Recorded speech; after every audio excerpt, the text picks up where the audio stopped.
Choosing the right daycare for your child is an important decision. So here with some tips for making the right choice and keeping your kids safe is Andy Crouppen of Brown & Crouppen. Andy, good morning to you.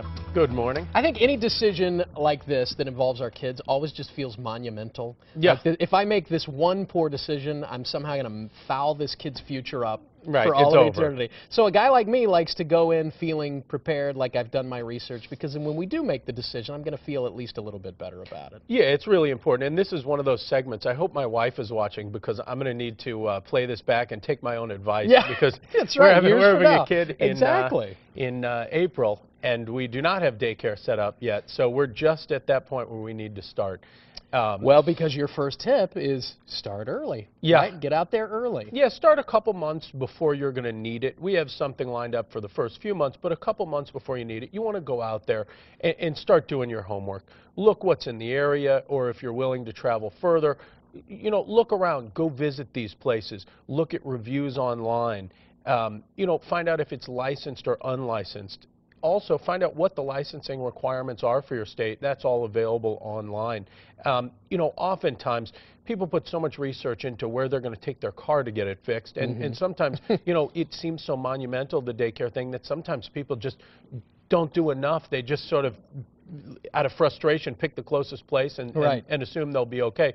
But you really want to take some time. If you're going to use an unlicensed facility, sometimes you'll have people in your neighborhood who watch a bunch of kids. A home-based kind of daycare environment. You kind of want to check into whether it's licensed or unlicensed. Check into how many kids per adult the center has. Make sure they're within the licensing requirements, or if it's unlicensed, make sure they don't have 14 infants and 2 adults watching them. Right, yeah. You know? Is it kosher to go in and ask for references? We shouldn't feel ashamed about that, right? No, I think you'd be foolish not to. You know, you want to, you know, nowadays you can find a lot of reviews online, but also ask them, you know, are there some parents here who I can speak to about their experience?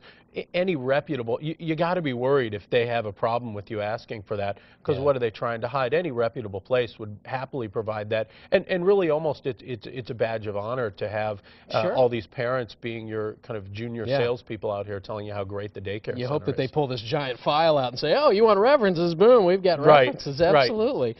You got to go there. Don't just do this over the phone, right? You've got to be there to see it with your own eyes and take the child along. Absolutely. Go check it out, and don't just go there before you send your kid there. Make sure while your kid's there, stop by unannounced every once in a while on birthdays, or maybe stop by and just read a story, or on special occasions, holidays.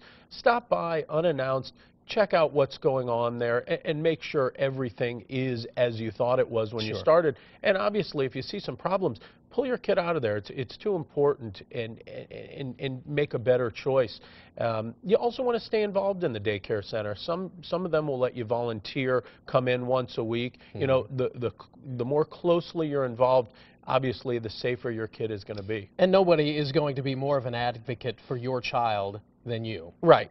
Yeah. You don't want to overdo it, but you do, you know, this is your baby, you know, treat it as such. You know, you take such great care of your kids at home, and then you just dump them off, you know, 3, 4, 5 days a week. Make sure it's a productive, safe, healthy environment for them. And ask about cost assistance, too. There's some organizations out there that offer that sort of thing, so don't be ashamed to ask for that if you think you might need it. If you've got a legal question for Brown & Crouppen, email us at greatday@kmov.com.